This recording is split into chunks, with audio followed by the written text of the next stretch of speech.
Hello everyone, मैं हूँ साक्षी वैष्णोई और स्वागत करती हूँ आपका मैग्नेट ब्रेन्स पर, जो प्रोवाइड करता है 4 to 12th क्लास तक के सारे सब्जेक्ट्स के वीडियोस बिल्कुल free of cost. So students, आज हम अपने इंट्रोडक्टरी माइक्रो इकोनॉमिक्स के चैप्टर 1 के एनसीईआरटी सॉल्यूशन सॉल्व करेंगे। चलिए स्टार्ट करते हैं। आपका फर्स्ट क्वेश्चन है, discuss the central problems of an economy. So students, हमने देखा था सेंट्रल प्रॉब्लम्स क्या होती हैं। 3 प्रॉब्लम्स होती है, what to produce, how to produce and for whom to produce. हम उसे अब एक डिस्क्रिप्टिव वे में लिखते हैं। Production, distribution and disposition of goods and services are the basic economic activities of life.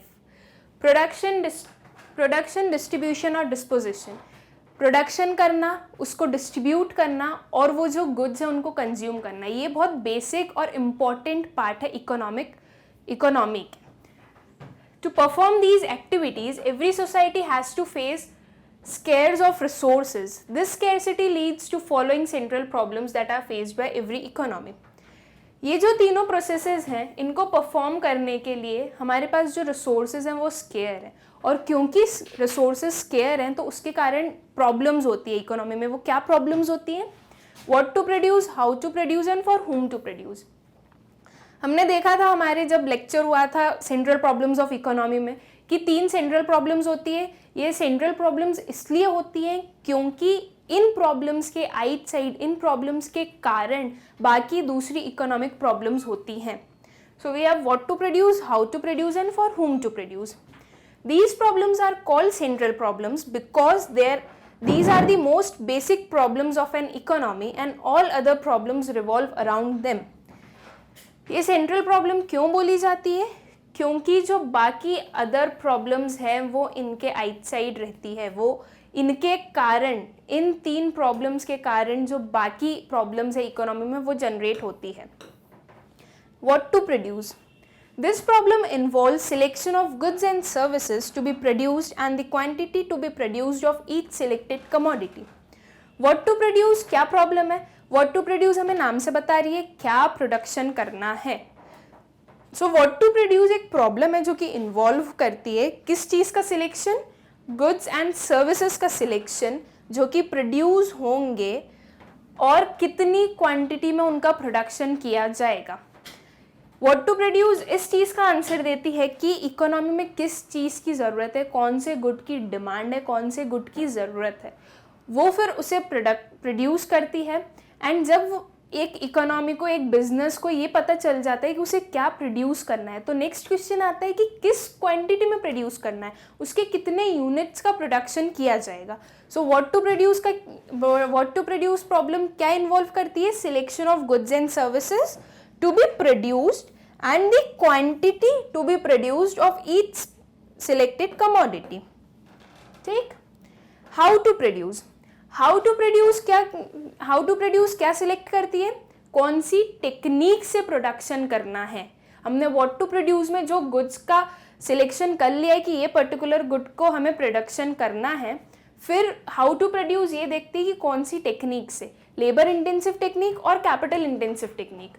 This problem refers to the selection of techniques to be used for the production of goods and techniques for the production of goods and services. How to produce technique का selection करेगी। कौन सी technique? वो labour intensive technique होगी या capital intensive technique होगी। Labour intensive technique में labour का वर्क ज़्यादा होता है एंड कैपिटल का वर्क कम होता है, एंड कैपिटल इंटेंसिव टेक्निक में कैपिटल का वर्क ज़्यादा होता है एंड लेबर का वर्क कम होता है। ठीक। Now for whom to produce, हमने 2 आंसर्स दे दिए। क्या प्रोडक्शन करना है, कितनी क्वांटिटी में प्रोडक्शन करना है ये भी पता चल गया, और किस टेक्निक से उसका प्रोडक्शन किया जाएगा।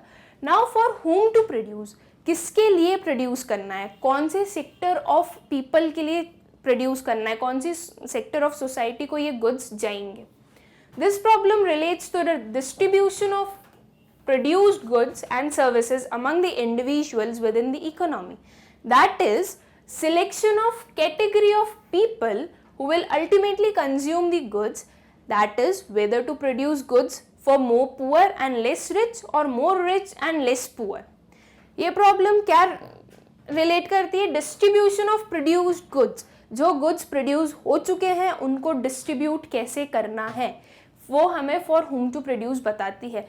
कहाँ डिस्ट्रीब्यूट करना है, कौन से कैटेगरी ऑफ पीपल को ये जो गुड्स हैं वो कंज्यूम करने के लिए दिए जाएंगे। क्या जो प्रोड्यूस गुड्स हैं वो पुअर के लिए हैं या रिच के लिए हैं, ये चीज़ हम फॉर हुम टू प्रोड्यूस में देखते हैं। सो एक summary, central problems of economy 3 होती है, what to produce, how to produce, for whom to produce. आपको ऐसा कोई क्वेश्चन आता है तो उसमें पहले आपको ये बताना है कि क्या होती है सेंट्रल प्रॉब्लम्स ऑफ इकोनॉमी, किस कारण से होती है, because of scarcity of resources. Scarcity of resources के कारण जो प्रॉब्लम्स होती हैं उसे हम सेंट्रल प्रॉब्लम्स ऑफ इकोनॉमी कहते हैं। सेंट्रल प्रॉब्लम क्यों कहा जाता है, because other problems revolve around them. ठीक है, इतना डिस्क्रिप्शन के बाद में यू नीड टू एक्सप्लेन कि ये तीनों what to produce, how to produce and for whom to produce क्या होते हैं।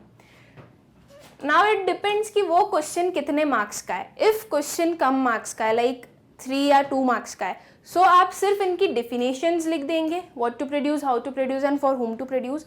इफ वो 5-6 मार्क्स का है, सो यूनिट आपको एक्सप्लेन करना पड़ेगा थोड़ा और डिटेल में जाके एक्सप्लेन करना पड़ेगा। एज जैसे कि व्हाट टू प्रोड्यूस है, इसमें है selection of goods and services to be produced and the quantity to be produced of each selected commodity. So selection कैसे करेंगे, किसके क्या क्या टाइप्स के गुड्स होते हैं। हमने देखा था हमारे consumer goods and capital goods होते हैं। कंज्यूमर गुड्स में durable goods and non durable goods होते हैं, तो वो चीज़ें आप इसमें इंक्लूड करेंगे। हाउ टू प्रोड्यूस है तो इसमें जो आपकी टेक्निक्स होंगी, capital intensive technique, labour intensive technique, वो आप एक्सप्लेन करेंगे। Okay, now second question, what do you mean by the production possibilities of an economy. Now students, इस क्वेश्चन को ध्यान से देखिएगा, इसमें सिर्फ हमें बोला गया है production possibilities of an economy. हमें सिर्फ ये बताना है कि प्रोडक्शन पॉसिबिलिटीज का मतलब क्या होता है।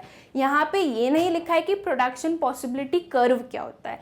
सो आप इस क्वेश्चन में प्रोडक्शन पॉसिबिलिटी कर्व की डेफिनेशन नहीं लिख के आएंगे। रीड द क्वेश्चन केयरफुली, यहाँ पे सिर्फ हमें production possibility of an economy बताना है कि वो क्या होती है।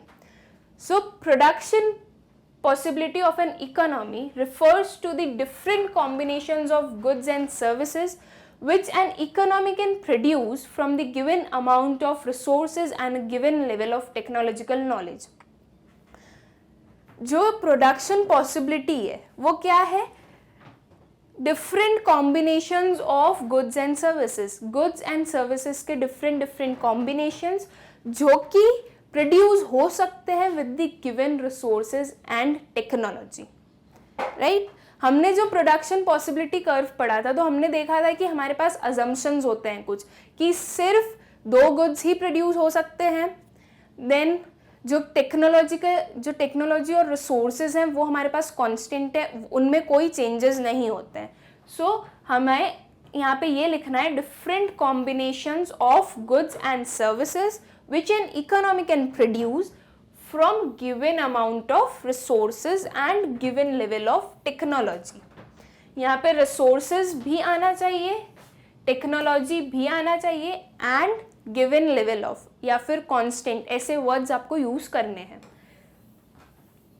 Okay? What is production possibility frontier? Last question क्या था हमारा, प्रोडक्शन पॉसिबिलिटी, सिर्फ प्रोडक्शन पॉसिबिलिटी था। यहाँ पे आ गया प्रोडक्शन पॉसिबिलिटी फ्रंटियर। इसके अलग अलग नेम्स हैं और भी हमने देखे थे, production possibility curve.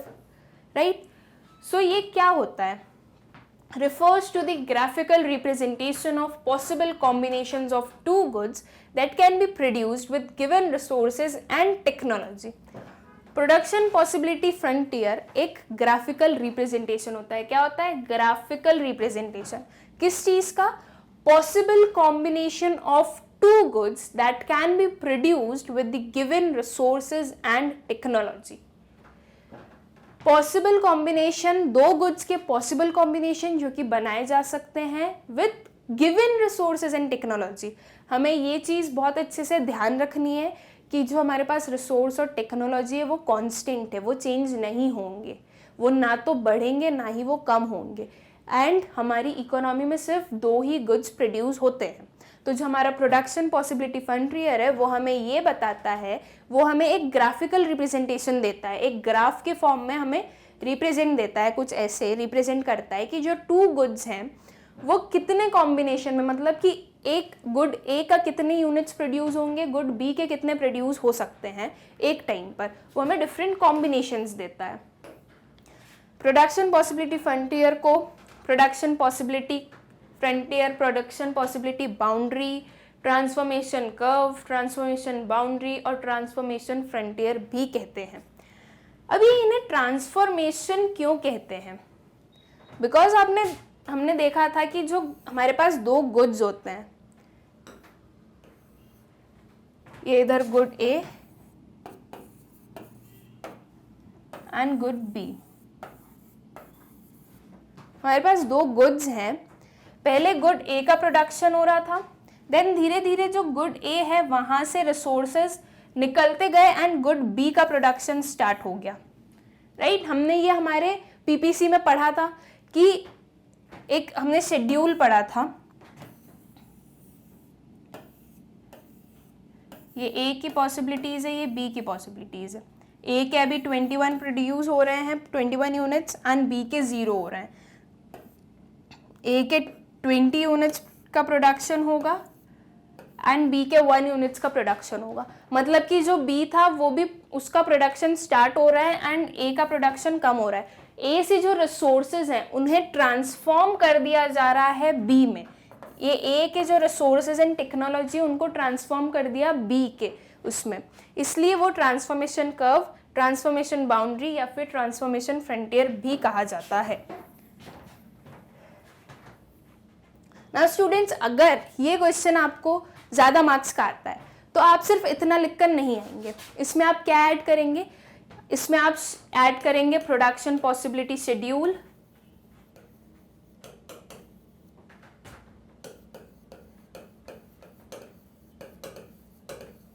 Production possibility schedule and production possibility curve, ये दोनों चीज़ें इसमें आप इंक्लूड कर देंगे। आप एक शेड्यूल बना देंगे एंड एक कर्व बना देंगे, इससे आपका आंसर कंप्लीट हो जाएगा। Okay, then discuss the subject matter of economics. Subject matter of economics का क्या मतलब होता है? इकोनॉमिक्स किस चीज़ की पढ़ाई करता है, इकोनॉमिक्स कैसे पढ़ाई करता है, उसे हम सब्जेक्ट मैटर ऑफ इकोनॉमिक्स कहते हैं। ओके, तो इकोनॉमिक्स की क्या क्या पढ़ाई करता है, कैसे पढ़ाई करता है? इकोनॉमिक्स ने अपने आप को दो पार्ट्स में डिवाइड कर लिया है, micro economics and macro economics, right. जो मैक्रो इकोनॉमिक्स है वो एक होल लेवल पे पढ़ाई करता है एंड जो माइक्रो इकोनॉमिक्स है वो एक इंडिविजुअल लेवल पे पढ़ाई करता है। ओके, सो जो माइक्रो एंड मैक्रो दोनों का कॉम्बिनेशन मिला के हमें क्या पता चलता है, एक छोटे लेवल पे भी हमें जो इकोनॉमिक प्रॉब्लम्स है वो पता चलती है एंड एक कंट्री एज अ होल में जो प्रॉब्लम्स है वो भी हमें पता चलती है। सो जब आपसे पूछा जाए कि सब्जेक्ट मैटर ऑफ इकोनॉमिक्स क्या है, so subject matter of economics होता है macro economics and micro economics. Macroeconomics, it is that part of economic theory which studies the behavior of aggregate of the economy as a whole. Macroeconomics वो part है economic theory का जो कि study करता है behaviour of aggregates of the economy as a whole. वो aggregates की study करता है, मतलब कि टोटल जितने भी लोग हैं, जितनी भी चीज़ें चल रही है इकोनॉमी में, उन सब की स्टडी करता है। कौन? Macro economics. एग्रीगेट का मतलब total of a economy as a whole, पूरी इकोनॉमी को एक मानकर जो स्टडी की जाती है वो मैक्रो इकोनॉमिक्स करता है। इसके एग्जाम्पल ले लो, national income, aggregate output. National income पूरी कंट्री की जो इनकम है वो हम मैक्रो इकोनॉमिक्स में देखते हैं। पूरी कंट्री की, एक इंडिविजुअल किसी की बात नहीं की जा रही है, जो पूरी कंट्री की इनकम है वो मैक्रो इकोनॉमिक्स में पढ़ेंगे। एग्रीगेट आउटपुट, जितनी भी फर्म्स हैं उन सारी फर्म्स की जो आउटपुट है वो हो गई एग्रीगेट आउटपुट। पूरी कंट्री की जो एक आउटपुट होगी उसे हम एग्रीगेट आउटपुट कहेंगे। Microeconomics, it is that part of economic theory which studies the behavior of individual units of an economy. Microeconomics individual unit of an economy की पढ़ाई करता है।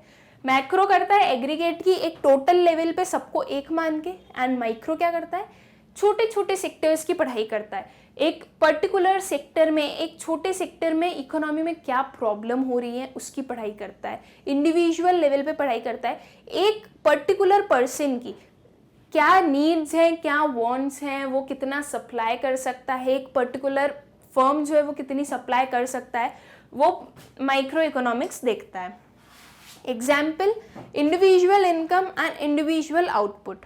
एक पर्टिकुलर पर्सन की क्या इनकम है वो माइक्रो इकोनॉमिक्स बताएगा हमें, एंड इंडिविजुअल आउटपुट, एक पर्टिकुलर फर्म की, एक पर्टिकुलर इंडस्ट्री की क्या आउटपुट है, वो कितना प्रोडक्शन कर रहे हैं और उसको कितना सेल कर रहे हैं, उसे हम माइक्रो इकोनॉमिक्स में पढ़ते हैं। ओके, सो मैक्रो एक लार्ज लेवल पे पढ़ाई करना, एक बड़े लेवल पे पढ़ाई करना, एंड माइक्रो एक छोटे लेवल पे पढ़ाई करना। ओके, और याद रखने के लिए माइक्रो और मैक्रो को हमारे पास दो वर्ड्स हैं, ए एंड आई। ए का मतलब होता है एग्रीगेट एंड आई का मतलब होता है इंडिविजुअल। सो हम अगर आप भूल रहे हो तो याद रखिएगा, मैक्रो आया है, ए आया है मतलब एग्रीगेट, ए आया है मतलब एग्रीगेट, एंड आई आया है मतलब इंडिविजुअल। सो जो मैक्रो है वो एग्रीगेट लेवल पे पढ़ाई करेगा, एंड जो माइक्रो है वो इंडिविजुअल लेवल पे पढ़ाई करेगा। ठीक,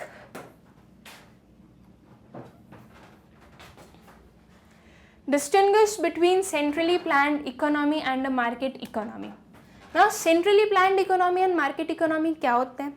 Centrally planned economy, centre plan, ऐसी इकोनॉमी जिसकी प्लान कौन करती है, सेंटर, सेंटर ने जिसको प्लान किया है, मतलब गवर्नमेंट ने जिसको जो इकोनॉमी को प्लान किया है उसे हम सेंट्रली प्लान्ड इकोनॉमी कहते हैं। एंड मार्केट इकोनॉमी जो मार्केट प्लान करती है, मतलब उसमें गवर्नमेंट का कोई रोल नहीं है, जिसे मार्केट देखती है उसे हम मार्केट इकोनॉमी कहते हैं। सेंट्रली प्लान्ड इकोनॉमी को कमांड इकोनॉमी भी कहते हैं, एंड मार्केट इकोनॉमी को फ्री मार्केट इकोनॉमी भी कहते हैं। ओके, नाउ इनके बीच में क्या डिफरेंसेस है? ओनरशिप, जो मार्केट इकोनॉमी है वहाँ पे गवर्नमेंट तो है नहीं, गवर्नमेंट नहीं है तो कौन ओन करेगा, जो प्राइवेट फर्म्स है वो ओन करेंगे। So firms owned by private sector. ठीक, जो कमांड इकोनॉमी है, जो सेंट्रली प्लान्ड इकोनॉमी है, उसको कौन ओन करेगा, गवर्नमेंट ओन करेगी, बिकॉज वो तो सेंटर की प्लान्ड है ना। Industry owned and managed by the government. Incentives, profit motive acts as intensive for owners and managers. Incentives क्या होते हैं, मतलब उनकी जो ज़रूरतें हैं एक इनकम के अलावा, उनकी जो एक पर्टिकुलर इनकम जनरेट हो रही है उसके अलावा जो उनकी ज़रूरतें हैं कि मुझे इतना और पैसा चाहिए, वो क्या होते हैं। एक मार्केट इकोनॉमी के लिए वो होते हैं प्रॉफिट मोटिव, वो प्रॉफिट जनरेट करेंगे, मतलब उनकी इनकम और बढ़ेगी, तो वो प्रॉफिट मोटिव से काम करते हैं। And government gives little incentive to be efficient and profitable. जो गवर्नमेंट है वो प्रॉफिट कमाने के लिए बहुत कम इंसेंटिव देखती है। गवर्नमेंट का मेन काम है सोशल वर्क करना, उसे प्रॉफिट से इतना मतलब नहीं होता है। So government gives little incentive to be efficient and profitable. Okay, prices determined by supply and demand. जो मार्केट इकोनॉमी है उसमें प्राइजेस कौन डिफाइन करता है, सप्लाई एंड डिमांड। जो डिमांड और सप्लाई फोर्सेस होते हैं, कितनी डिमांड हो रही है कितनी सप्लाई हो रही है कमोडिटी की, वो डिफाइन करते हैं कि प्राइजेस क्या होंगे। जहाँ पे भी आपकी सप्लाई और डिमांड मैच हो जाती है वो प्राइस हम डिफाइन कर देते हैं। एज इफ ये एक हमारे पास ग्राफ है, ये डिमांड कर्व है एंड ये सप्लाई कर्व है।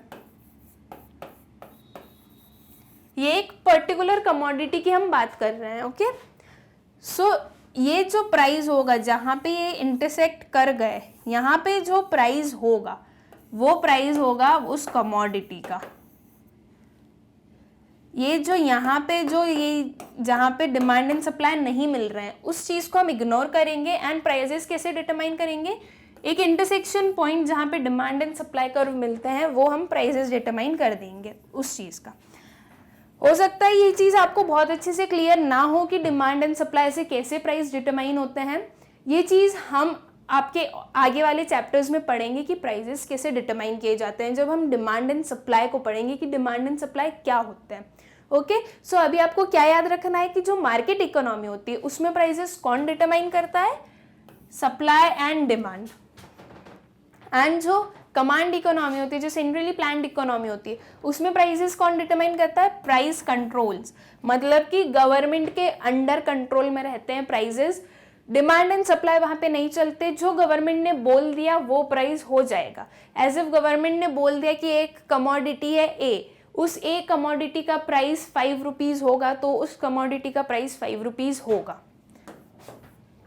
Efficiency, incentives for firms to be efficient and cut cost। efficiency, कितनी अच्छे से कोई वर्क कर रहा है, कितने अच्छे से आपके रिसोर्सेज को यूटिलाइज किया जा रहा है, उसे हम एफिशिएंसी कहते हैं। सो मार्केट इकोनॉमी में incentives for firms to be efficient and cut cost. जो मार्केट इकोनॉमी में जो इंडस्ट्रीज वर्क करती हैं वो ये सोचती है कि वो बहुत एफिशिएंटली वर्क करें एंड उनका जो कॉस्ट है उसको वो कट कर सके। उससे क्या होगा? एफिशिएंटली वर्क करने का मतलब क्या है? आपके जो रिसोर्सेज हैं वो बहुत एफिशिएंटली, बहुत अच्छे से, पूरी तरह से अच्छे से यूटिलाइज किए गए हैं। सो जो मार्केट इकोनॉमी वो ये सोचती है कि उसकी जो रिसोर्सेज के थ्रू अपने प्रोडक्ट्स बना रही है वो रिसोर्सेज को वेस्ट ना करे।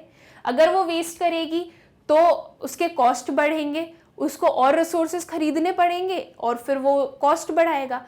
बट मार्केट इकोनॉमी किस पे चलती है? प्रॉफिट मोटिव पे। प्रॉफिट मोटिव पे चलती है मतलब कि हमें कॉस्ट कम करना है। सो कॉस्ट कम कैसे होगा? जब वो एफिशिएंटली वर्क करेंगी। ठीक, government own firms have less incentives to be efficient. जो गवर्नमेंट ओन फर्म्स होती हैं वो लेस एफिशिएंट होती है, बिकॉज उनका, गवर्नमेंट का क्या काम है? गवर्नमेंट को प्रॉफिट से मतलब नहीं है, गवर्नमेंट को मतलब है सोशल वर्क से। गवर्नमेंट को मतलब है सोशल वर्क से।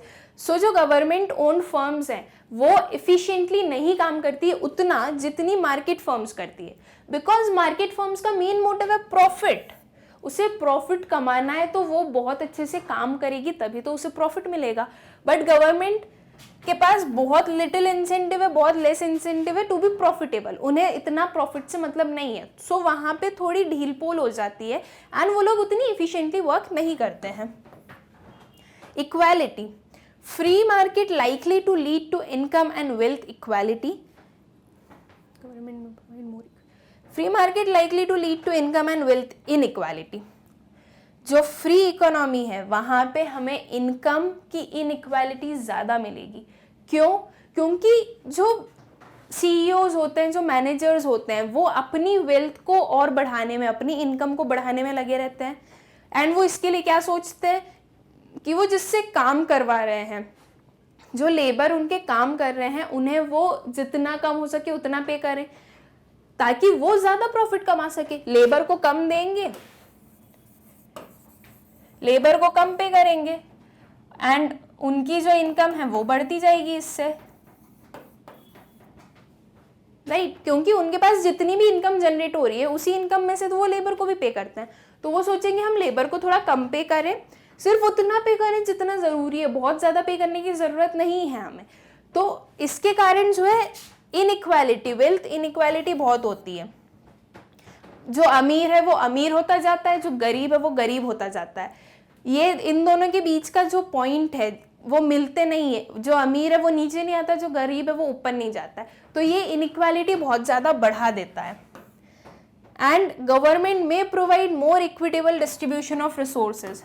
गवर्नमेंट सेंट्रली प्लान्ड इकोनॉमी में क्या होगा? जो गवर्नमेंट है वो ये सोचेगी कि जो रिसोर्सेज हैं वो सारे सेक्टर में डिस्ट्रीब्यूट हों, हर एक सेक्टर में डिस्ट्रीब्यूट किए जाएं ताकि जो रिच है सिर्फ उसे ही बेनिफिट्स ना मिले सारी चीज़ों का, जो गरीब है उसे भी सारे रिसोर्सेज मिले अच्छे से। Examples, Hong Kong, Singapore have limited government intervention. जो हांगकांग, सिंगापुर है वहाँ पे बहुत कम गवर्नमेंट इंटरवेंशन है, मतलब कि वहाँ पे आपकी फ्री इकोनॉमी चलती है। पूरी प्राइवेट फर्म्स, ऑलमोस्ट पूरी प्राइवेट फर्म्स के हाथ में रहती है। आपको जैसे काम करना है आप कर सकते हैं without any government intervention. And command economy मतलब centrally planned economy, Soviet Union, China until 1970s and Cuba. जो चाइना है वो अब सेंट्रली प्लान्ड इकोनॉमी नहीं है, अंटिल 1970s बस यहीं तक ही थी वो centrally planned economy. Now it is more of market economy. So Soviet union, Cuba, यहाँ पे हम आज भी देख सकते हैं सेंट्रली प्लान्ड इकोनॉमी को, मतलब कि प्राइवेट फर्म्स के हाथ में कम से कम काम है एंड गवर्नमेंट के पास बहुत सारा काम है, सब कुछ सारी चीज़ें गवर्नमेंट के अंडर कंट्रोल में है। Problems, inequality, market failure, monopoly. क्या प्रॉब्लम करती है, क्या प्रॉब्लम्स होती है मार्केट इकोनॉमी के कारण? क्या होगी? Inequality, market failure, monopoly. Inequality बढ़ेगी, inequality between rich and poor, rich rich होता जाएगा, पुअर पुअर होता जाएगा, ये दोनों का कभी मिलाप नहीं होगा, ये दोनों कभी नहीं मिलेंगे, राइट? सो इनइक्वालिटी होगी। मार्केट फेलियर, जो प्राइवेट फर्म्स होंगी वो सिर्फ अपना प्रॉफिट बढ़ाने की सोचेंगी, वो ये नहीं सोचेंगी कि हमें मार्केट को ठीक करना है, सो उसके कारण मार्केट फेलियर हो सकता है। Then problems of command economy, inefficiency, bureaucratic, shortages, surpluses, less choice, less freedom, less choice, जो प्रोडक्ट बन रहा है बस वो बनाते जाओ, इससे लोगों की जो ज़रूरत है वो पूरी होती जाएगी, इनोवेशन ज़्यादा होता नहीं है, so less choices. Less freedom, freedom किसी के पास होता नहीं है, जो गवर्नमेंट ने बोल दिया वो काम करना है, हमारे पास खुद की आज़ादी नहीं है कि ये गुड प्रोड्यूस कर सकें, सो लेस फ्रीडम। शॉर्टेजेस, क्योंकि गवर्नमेंट अच्छे से स्टडी नहीं करती है मार्केट को, गवर्नमेंट क्या करती है, जो प्रोडक्ट्स हैं उन्हें और प्रोड्यूस करते जाओ, उन्हें बेचते जाओ, वो अच्छे से मार्केट को स्टडी नहीं करती, तो ये चीज़ उन्हें कम पता रहती है कि किस चीज़ की ज़रूरत है, किस चीज़ की डिमांड है और किस चीज़ की शॉर्टेज चल रही, तो उसके कारण शॉर्टेजेस हो जाते हैं। सरप्लसेस, कभी कभी गुड्स बहुत ज़्यादा क्वांटिटी में प्रोड्यूस हो जाते हैं, पता ही नहीं होता है कि इस चीज़ की तो डिमांड है ही नहीं और गवर्नमेंट वो बना के रख देती है, तो वो सरप्लस हो जाता है। इनएफिशिएंसी, ब्यूरोक्रेटिक, पूरा गवर्नमेंट का कंट्रोल है, पूरे एक पर्टिकुलर हैंड में कंट्रोल है, उनने जैसे बोल दिया वैसे काम करना है। इनएफिशिएंसी, जो रिसोर्सेज हैं वो अच्छे से यूटिलाइज नहीं होते हैं, उनका वेस्टेज होता है, तो ये एक प्रॉब्लम है। सो ये थे distinguish between centrally planned economy and market economy, दोनों के बीच के डिफरेंस क्या होता है क्या नहीं होता है। ओके, आपको बेसिक्स लिखने हैं, ownership, incentive, prices, efficiency, equality, examples, problems. अब इस चीज़ को आप कैसे याद करेंगे? आप इस साइड के ये जो दोनों कॉलम्स हैं उन्हें ध्यान में मत रखिए, जो ये है इन्हें याद रखिए कि हमें क्या क्या पॉइंट्स लिखने हैं। आपको पता है फ्री इकोनॉमी क्या होती है ना, आपको पता है कमांड इकोनॉमी क्या होती है। इफ़ आपको ये पॉइंट्स पता हैं तो आप अपने मन से आगे का लिख सकते हैं कि ओनरशिप क्या होगा भाई, फ्री इकोनॉमी में प्राइवेट ओनरशिप, गवर्नमेंट इकोनॉमी में सेंटर का ओनरशिप होगा। इंसेंटिव इधर प्रॉफिट मोटिव होता है फ्री इकोनॉमी में, एंड जो कमांड इकोनॉमी होती है उसमें सोशल मोटिव होता है। प्राइजेस कौन डिटरमाइन करेगा? Prices demand and supply determine करेंगे। इधर प्राइजेस कौन डिटरमाइन करेगा? कोई कर ही नहीं सकता है, सिर्फ गवर्नमेंट डिटरमाइन करेगी, उसके कंट्रोल में है। एफिशिएंसी, मार्केट इकोनॉमी एफिशिएंट होती है, वो कॉस्ट कट के बेसिस पे चलती है, एंड जो कमांड इकोनॉमी होती है वो कम एफिशिएंट होती है। इक्वालिटी, मार्केट इकोनॉमी में इक्वालिटी नहीं होती है, इनइक्वालिटी ज़्यादा होती है, इनकम इनइक्वालिटी बढ़ती है, एंड जो कमांड इकोनॉमी है वो ये सोचती है, वो ऐसे वर्क करती है ताकि जो इक्वालिटी बनी रहे सारे सेक्टर ऑफ सोसाइटी के बीच में। एग्जाम्पल में लिख देंगे हम Hong Kong, Singapore and Soviet union, Cuba. Problems क्या होती हैं? मार्केट इकोनॉमी के कारण इनइक्वालिटी बढ़ती है, मार्केट फेलियर हो जाता है। कमांड इकोनॉमी में क्या प्रॉब्लम्स होंगी? इनएफिशिएंसी है, सरप्लस है, लेस चॉइस है, लेस फ्रीडम है। ठीक, तो ये थे हमारे differences between centrally planned economy and market economy. What do you understand by normative economic analysis? Normative economic analysis क्या होता है? इफ आपको याद होगा, नॉर्मेटिव इकोनॉमिक एनालिसिस ये बोलता है कि जो इकोनॉमी है वो कैसे चलनी चाहिए, उसकी जो प्रॉब्लम्स है उसे कैसे सॉल्व करना चाहिए, जो डिसीजंस है वो कैसे सॉल्व करना चाहिए। मतलब कि वो ये नहीं बोलता है कि कैसे चल रही है। जो नॉर्मेटिव इकोनॉमिक एनालिसिस है वो इस चीज़ पे डिपेंडेंट है कि क्या होना चाहिए। इमेजिनरी फैक्ट्स हैं कि ऐसा होगा, ऐसा होना चाहिए, ये चीज़ ज़्यादा बेटर है, इसे ऐसे सॉल्व करिए, ये चीज़ें देखता है normative economic analysis. Deals with what ought to be and how the economic problems should be solved. What ought to be, क्या होना चाहिए, और how the economic problems should be solved, कैसे सॉल्व होनी चाहिए। ये चीज़ हमें नॉर्मेटिव इकोनॉमिक्स बोलता है। नॉर्मेटिव इकोनॉमिक्स इस चीज़ पे ध्यान नहीं देता है कि क्या प्रॉब्लम्स हैं और वो कैसे सॉल्व हो रही है। नॉर्मेटिव इकोनॉमिक्स हमें ये बोलता है कि ये प्रॉब्लम को ऐसे सॉल्व करो और ये प्रॉब्लम होनी ही नहीं चाहिए। ये मतलब एक इमेजिनरी है कि ऐसा नहीं होना चाहिए, एक सजेस्टिव है, सजेस्टिव इन नेचर है कि नहीं ये ऐसा नहीं होगा, ये वैसा होगा, राइट। नॉर्मेटिव इकोनॉमिक क्या डिस्क्राइब करता है, what ought to be, what should happen, what should have happened, क्या होना चाहिए, क्या एट प्रेजेंट क्या होना चाहिए, इन फ्यूचर क्या होना चाहिए, and what should have happened, past में क्या होना चाहिए था। ये तीनों चीज़ें हमें बोलता है normative economics. Example, government should provide basic health care to all citizens.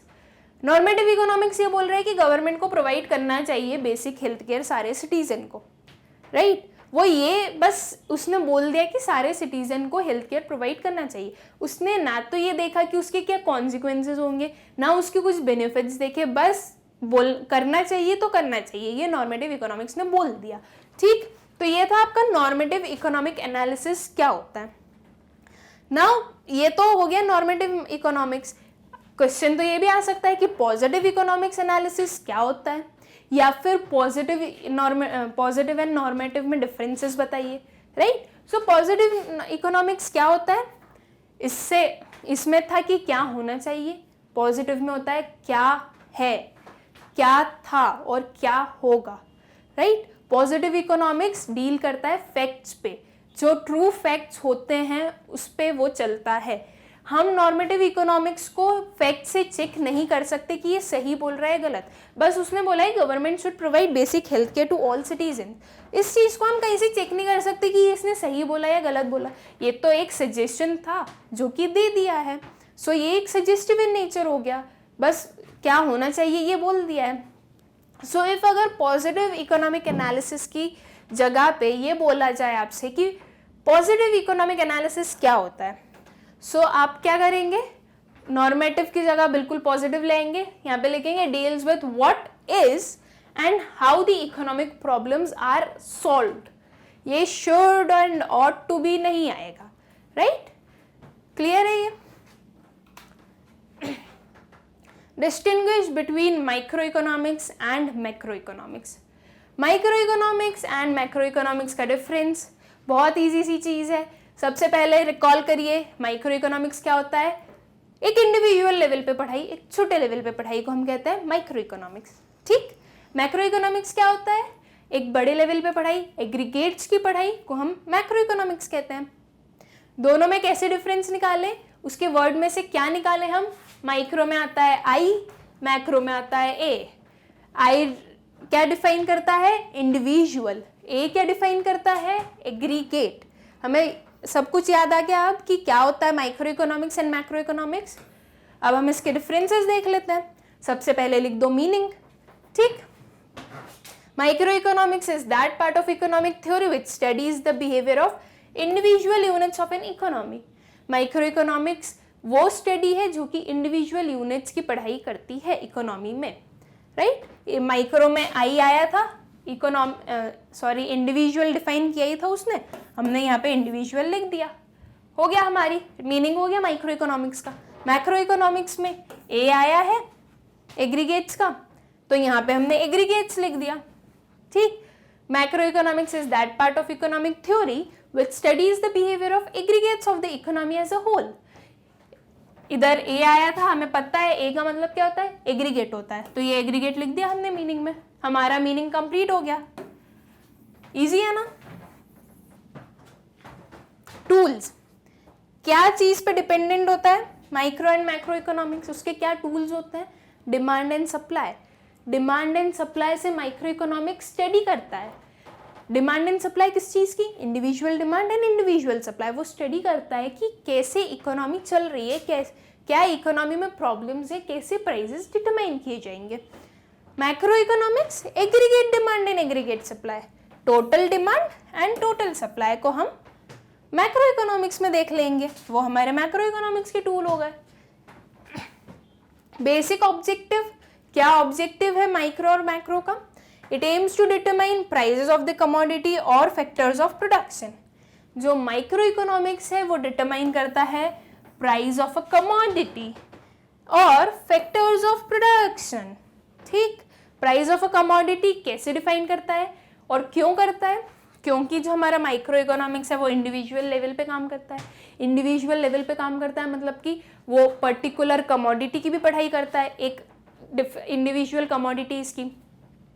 तो एक कमोडिटी की क्या प्राइस होनी चाहिए ये कौन डिटरमाइन कर सकता है, माइक्रो इकोनॉमिक्स, बिकॉज वो छोटे छोटे लेवल पे पढ़ाई करता है। हमारे पास XYZ बहुत सारे प्रोडक्ट्स हैं, सो X की वैल्यू क्या होगी, Y की वैल्यू क्या होगी, ये हमें माइक्रो इकोनॉमिक्स बताता है। ठीक, और factors of production, factors of production क्या होते हैं, फैक्टर्स ऑफ प्रोडक्शन वो रिसोर्सेज होते हैं जो कि यूटिलाइज किए जाते हैं, जो कि यूज में आते हैं to produce goods and services. तो उन फैक्टर्स ऑफ प्रोडक्शन की क्या प्राइसेस होनी चाहिए वो हमारा माइक्रो इकोनॉमिक्स डिफाइन करेगा। कैसे करेगा और क्यों करेगा, क्योंकि वो एक इंडिविजुअल लेवल पे पढ़ाई कर रहा है। हर एक फैक्टर ऑफ प्रोडक्शन की हर एक डिफरेंट सेक्टर में, डिफरेंट एरिया में क्या डिमांड है, क्या सप्लाई है, उस चीज को स्टडी करेगा एंड उससे बताएगा कि क्या प्राइसेस होने चाहिए। ठीक है, now basic objective of macro economics क्या होगा, it aims to determine income and employment level of a economy, of the economy. पूरी इकोनॉमी की इनकम और एम्प्लॉयमेंट लेवल बताना मैक्रो इकोनॉमिक्स का काम है, उसका एम है। जो मैक्रो इकोनॉमिक्स है वो इनकम कैसे डिफाइन करेगा, मैक्रो इकोनॉमिक्स पूरी कंट्री की इकोनॉमी को एक मानता है ना। तो उस कंट्री की इकोनॉमी को एक मानता है तो वो उस कंट्री की इनकम को चेक करेगा। जब वो सारी इनकम को ऐड करेगा, सारी इनकम का एग्रीगेट लेगा, तो उसे पता चलेगा कि पूरी कंट्री की इकोनॉमी, पूरी कंट्री की इनकम क्या है, right. And employment level of the economy, employment level कितना है, जब उसने देखा कि इनकम कितनी है तो उसे ये भी तो पता चला होगा ना मैक्रो इकोनॉमिक्स को कि कितने लोग बिना इनकम के रहते हैं, ये भी उसने देखा होगा जब वो इनकम चेक कर रहा था। तो उसके कारण वो एम्प्लॉयमेंट लेवल भी बता सकता है कि क्या एम्प्लॉयमेंट लेवल है, कितने लोग काम कर रहे हैं एंड कितने लोग काम नहीं कर रहे हैं, कितने लोगों को काम की ज़रूरत है और कौन करना नहीं चाहता है, ये चीज़ बताएगा हमारा macro economics. Degree of aggressive, it involves limited degree of aggression. For example, market demand is derived by aggregating individual demands of all buyers in a particular market.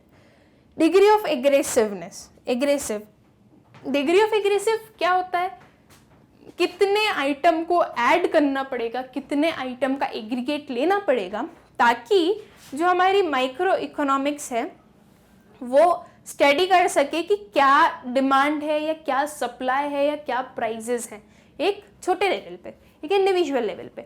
सो जो माइक्रो इकोनॉमिक्स है उसमें होती है लिमिटेड डिग्री ऑफ एग्रेशन।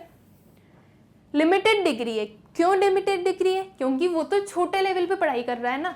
एक अगर मैंने एक sector लिया है, लाइक फॉर एग्जाम्पल मैंने भोपाल ही लिया है, भोपाल में कितनी डिमांड है, कितनी सप्लाई है एक प्रोडक्ट की, उस चीज़ को मैं देखने के लिए मैं दूसरी जगह पे नहीं जाऊंगी, मैं एमपी के दूसरे सिटीज़ में नहीं देखूंगी कि कितना है, मुझे सिर्फ भोपाल का देखना है तो मैं सिर्फ भोपाल का देखूंगी, राइट। तो मैं भोपाल की जितनी भी हैं उन्हें ऐड कर लूंगी, उनका एग्रीगेट ले लूंगी, तो वो एक लिमिटेड डिग्री है बिकॉज मैं सिर्फ भोपाल का देख रही हूँ, मैं तो और कहीं गई नहीं ना। सो ये लिमिटेड डिग्री ऑफ एग्रेशन है। एंड मैक्रो इकोनॉमिक्स में it involves highest degree of aggression, highest degree of aggression. पूरी जो जितनी हाईएस्ट हो सकती है वो डिग्री ऑफ एग्रेशन होती है मैक्रो इकोनॉमिक्स में। क्यों होती है? क्योंकि इफ अगर मैक्रो इकोनॉमिक्स के अंदर आप स्टडी कर रहे हैं, मतलब कि एक इकोनॉमी को, कंट्री को एक मान रहे हैं, तो आपका क्या एम होगा? आपने सोचा है एक कमोडिटी के प्राइजेस को डिफाइन किया जाए, राइट? तो आप सिर्फ भोपाल नहीं देखेंगे। अभी हमने माइक्रो इकोनॉमिक्स में क्या देखा? सिर्फ भोपाल की स्टडी की। बट मैक्रो इकोनॉमिक्स में सिर्फ भोपाल नहीं देखेंगे, मैक्रो इकोनॉमिक्स में पूरा एमपी आएगा एंड पूरे स्टेट्स आएंगे। पूरी कंट्री एक है ना, क्योंकि तो पूरे स्टेट्स आएंगे। सो हाईएस्ट डिग्री ऑफ एग्रेशन, सारी चीज़ों का एग्रीगेट देखना पड़ेगा, सारे स्टेट्स में क्या प्रॉब्लम्स है वो देखनी पड़ेगी।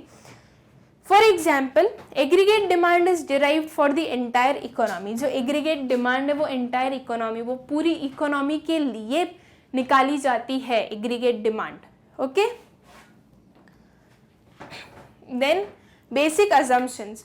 माइक्रो इकोनॉमिक्स और मैक्रो इकोनॉमिक्स के क्या बेसिक अजम्पशंस होते हैं? It assumes that all macro variables to be constant. That is, it assumes that national income, consumption, saving, etc. are constant. जो माइक्रो इकोनॉमिक्स है वो क्या सोचेगा कि जो मैक्रो इकोनॉमिक्स है उसके जो सारे वेरिएबल्स हैं वो क्या है? कांस्टेंट है, मतलब कि चेंज नहीं होते हैं। ये जैसे हैं वो वैसे ही रहेंगे, सिर्फ माइक्रो इकोनॉमिक्स के चेंज होता है। ये माइक्रो इकोनॉमिक्स का अजम्पशन है, ऐसा माइक्रो इकोनॉमिक्स मानते हैं। जब वो एक इंडिविजुअल लेवल की इनकम निकालेगा, कौन? माइक्रो इकोनॉमिक्स, तो वो ये सोचेगा कि जो हमारी नेशनल इनकम है वो कांस्टेंट है, वो नेवर चेंजिंग है, वो तो चेंज होते ही नहीं है, सिर्फ एक इंडिविजुअल लेवल की वो चेक करेगा। ओके, एंड जो मैक्रो इकोनॉमिक्स है वो क्या देखेगा?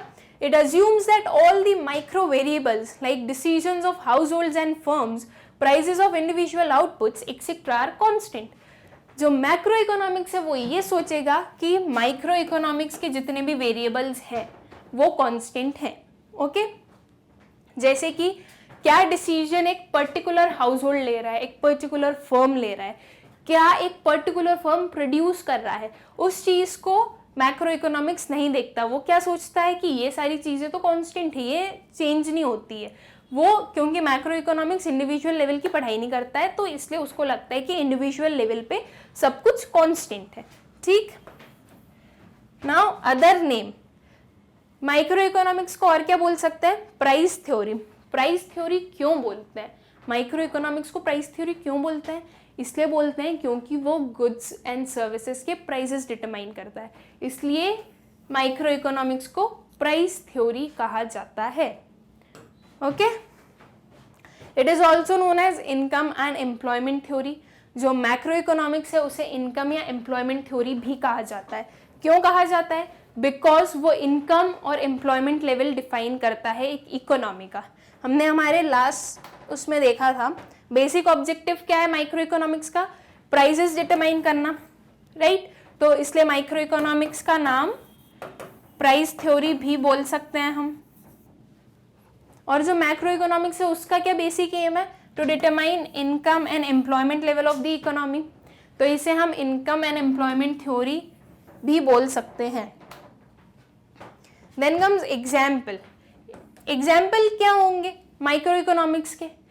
कोई से भी वेरिएबल ले लीजिए आप इकोनॉमी के, उसके आगे आप लगा दीजिए individual, individual income, individual output.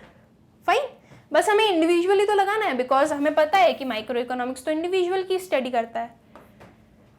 Then examples of macro economics, national income, national output. पूरी कंट्री की इनकम हो गई हमारी नेशनल इनकम, पूरी कंट्री का आउटपुट हो गया हमारा नेशनल आउटपुट।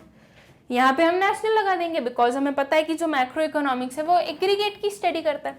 इफ आप भूल जाएं, अगर भूल जाएं कि इधर एग्जाम्पल क्या लिखना है, तो हमें पता है ये एग्रीगेट की स्टडी करता है, तो यहाँ पे लिख देना एग्रीगेट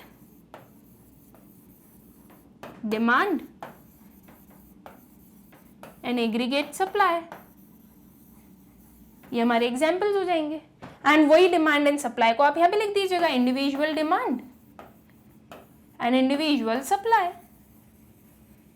ये हमारे एग्जाम्पल्स हो गए micro economics and macro economics के। ठीक, तो ये था कि micro economics and macro economics में क्या डिफरेंसेस होते हैं। इसमें भी आपको कुछ नहीं करना है, क्या याद रखना है? सिर्फ ये बेसिक्स, बाकी तो आपको पता है कि माइक्रो मतलब छोटा, मैक्रो मतलब बड़ा, माइक्रो है इंडिविजुअल एंड मैक्रो है एग्रीगेट। सो आप सारी चीज़ें लिख ही सकते हैं। हमें क्या याद रखना है, ये meaning, tools, basic objective, degree of aggressive, basic assumption, other name and examples. अंदर ये दोनों कॉलम को याद रखने की ज़रूरत नहीं है इफ़ आपको ये चीज़ें याद हैं तो। फाइन, ये थी हमारी difference between micro economics and macro economics. So students, यहाँ पे हमारे कंप्लीट होते हैं NCERT solutions for chapter 1 of your introductory micro economics. Thank you.